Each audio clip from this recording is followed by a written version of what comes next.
Ce film a engendré quand même 3 albums différents. Le côté musical est extrêmement présent. On va aller dans les détails, puisque tu as cité plusieurs choses très intéressantes. Thomas, ton avis sur cette justification de la musique ? Pour moi, nécessaire. Simplement nécessaire, parce que, en premier lieu, déjà, je m'étais posé cette question, je me suis dit, oui, en fait, ça rentre parfaitement dans l'aspect folie.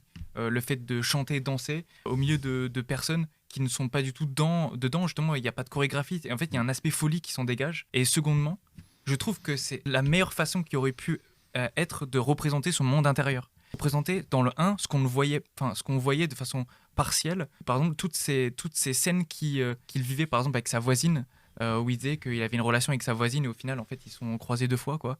Et en fait, justement, le fait de le mettre en comédie musicale, en fait, je trouve que c'est la meilleure façon de le comprendre, en fait. C'est la meilleure façon de comprendre comment lui le voit. C'est quelque chose de très émotionnel, très intérieur. Il est totalement en décalage avec le monde. On s'attendait pas à voir un Joker danser et faire des petits pas. Bah, évidemment, parce qu'en fait, ça, c'est lui à l'intérieur.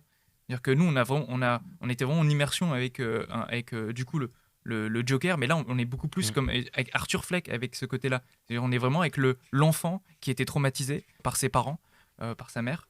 Par sa vie, Partout. en fait, traumatisé, et qui dès l'âge de 7 ans, pour pas se suicider finalement, en fait se crée un monde où il dit en fait je vais faire rire les gens, je vais divertir les gens, je vais être en fait, et c'est ça qui en fait c'est son monde, c'est son show, c'est son spectacle, c'est sa comédie musicale.